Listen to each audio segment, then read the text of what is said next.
We have a question sent in from a fan.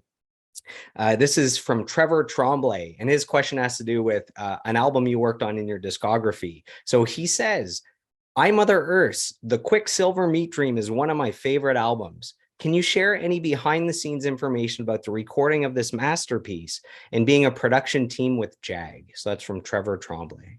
That was a really fun record to make. I wasn't living in Canada at the time, so I was staying down in a hotel on Jarvis Street and driving up to the studio. The studio was in basically a rehearsal studio here in Toronto called, at the time, it was just the Geary Street. I think now it's a rehearsal factory. I think, not sure what the company owns it now. Anyway, Jag just had one of the big rooms and he actually lived there.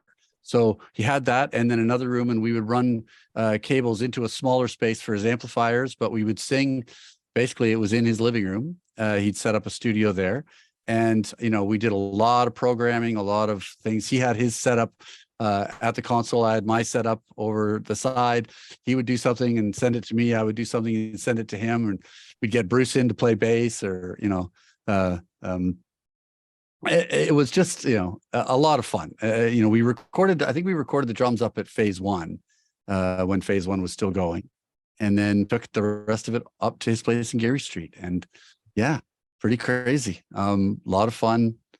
A long time ago. I'm trying to remember some of the stories, but I remember being really proud of it when I heard it on one of my playlists I had a few years later, just for the interesting sonics of some of the guitars and some of the programming and the drum sounds and programming sounds were kind of interesting. I remember listening back and thinking, that was quite cool. So yeah, I like that one too.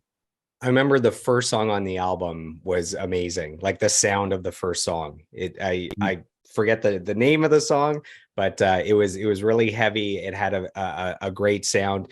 And my favorite song on that album is No Coma. That's I think that was the second single on the album. And it's one of the kind of softer songs, but for some reason that's always been my favorite I'm Other song, period. So some of the guitar sounds are really interesting because we did a combination of like this Naylor head and Buddha cabinets and some Marshall stuff, but some of the sounds, like the more gnarly sounds, were actually, do you remember that really early Line 6 software guitar plugin?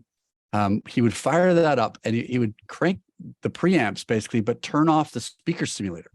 So you would just have this really in-your-face kind of nasty sounding thing that was essentially removing any kind of emulation of a speaker, and it would just be like this weird digital kind of preamp sound, and it was really incredible. First when he did it, I was like, what's that?